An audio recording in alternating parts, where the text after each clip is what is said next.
BTS.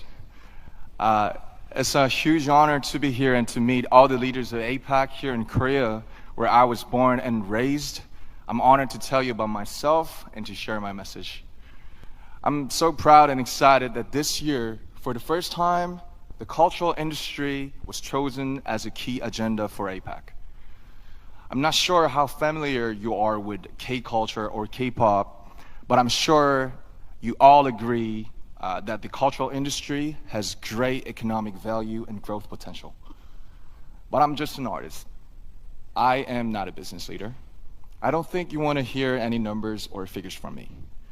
So today I want to speak to you as a creator and an artist. I want to share my thoughts on how K-pop crossed borders to move the hearts of people. It's not something we can really calculate or measure. It's a bridge that connects worlds, and I want to bring your attention to how we can work together to build this connection for tomorrow's creative cultural ecosystem. I'm a very lucky person. I'm lucky to have met the 6 other members of BTS. I'm lucky that I met our producer, Hitman Bang, who gave us his full support that we could make the music we love. But most importantly, I'm lucky I'm an ARMY who accept our music, not just as a diversion, but as our shared language of life. And by the way, ARMY is the name of the official BTS fandom. For your information, the ARMY, whoo! Shout out to ARMY all over the world. And the ARMY is where I just finished my military service. I was there for 18 months. I just wanted to make sure. So, ARMY support and passion crossed all borders and opened up like brand new path for me. They gave me a voice that was heard at the Billboard Music Awards, at the Grammys, at the United Nations, and even at the White House, at such historic and symbolic events like right here at the APAC. BTS first started to go outside Korea about 10 years ago. And back then, we didn't dream of what we see today. Nothing was like this. Did you ever turn on your TV or radio and hear a song that's not in your language or in English? Probably not very often, right?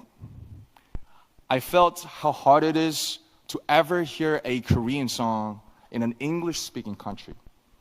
I saw how high a cultural barrier could be. At that time, the music of BTS was quickly called non-English foreign culture.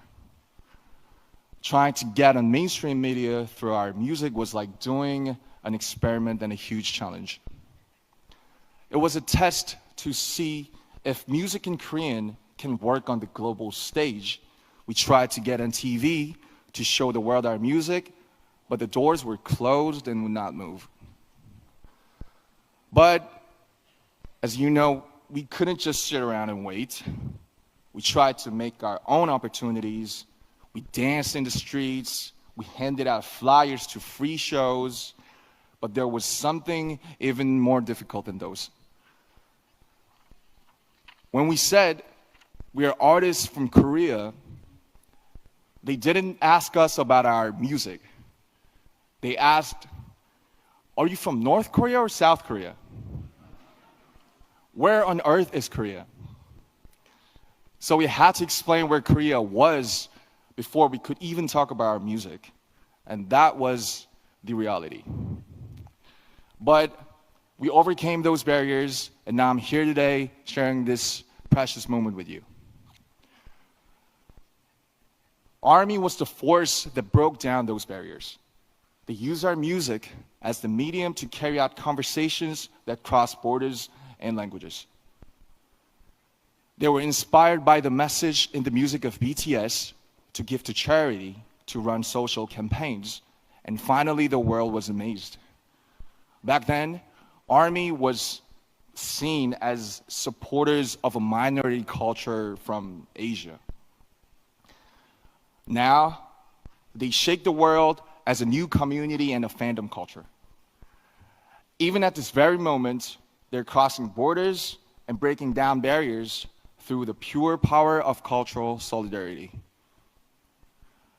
Solidarity and tolerance that know no borders, and it's an endless source of creative inspiration for me as well. There is so much cultural content around the whole world, but why K-pop? Why is it so unique? Why does K-pop create this powerful and inclusive community? It's because of the special principle of unity of K-pop. This is what enables people from such diverse backgrounds to come together just through the medium of K-pop. I like to compare K-pop music to bibimbap. And bibimbap is a traditional Korean dish. You gotta taste it.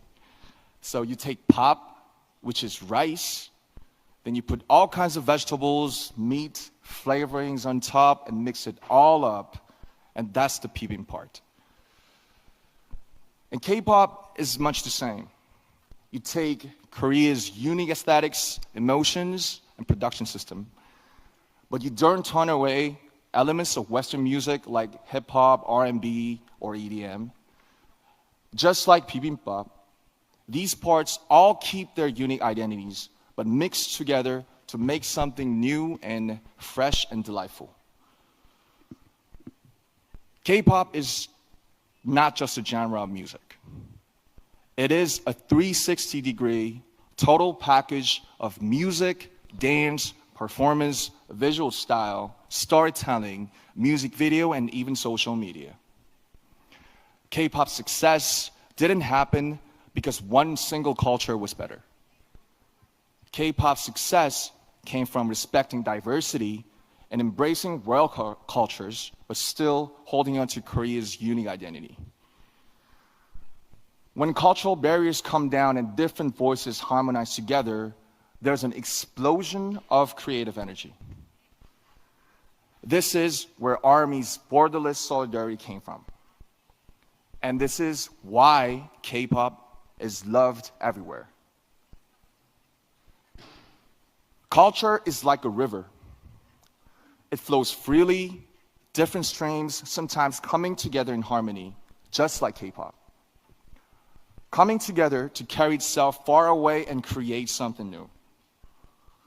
I like to see this creative flow of culture happen everywhere around the world. And the Asia-Pacific region has incredible, dynamic cultural diversity. K-pop's shining success is proof that cultural diversity and creativity are the greatest human potential. A force with no borders, no limits to growth. Ladies and gentlemen, leaders of APAC, let me ask you a question. What is your favorite song? Do you remember seeing a painting that took your breath away? Or a book you read over and over again? We all know, we all love culture and art. And we are connected by the emotion and resonance that they awaken in us. As a creator and an artist of this generation, I'd like to use this opportunity to make a request to the leaders and distinguished guests of APAC. There are creators all around the world. Please help them. Give them the financial support so that their own creativity can bloom. Give them the opportunities so that their talents can really shine. When you think about investing in tomorrow's generations, think about culture as well as economics. Culture and art are a powerful force that moves hearts. They are the fastest messengers that carry diversity and resonance. As the leaders of APAC, your policies and support will be the canvas and playground for all the creators. The foundation for creators all over the world to pour out their creativity. When creators flourish, other elements of culture gather to form brand new aesthetics. Their content will go beyond all kind of differences. They will blaze a road of true understanding and tolerance. They will create the power of solidarity for the future. I, too, stand by the vision of APAC. A vision that will drive diversity, inclusion, and growth through culture and creativity. As an artist, I promise that I will also let my imagination fill the canvas you will create. I will play my heart out in the playground you will build for us.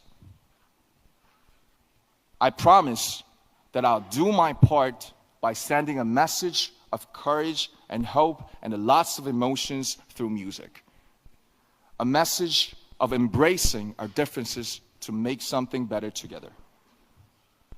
I'd like to ask for your support for this future, and I think and I believe you can make this happen. Your support can make creators let their creativity soar. With your help, their creations will resonate around the whole world. Thank you very much. Please give it up for RM. What a fascinating speech. Let's give him a strong round of applause. Thank you so much.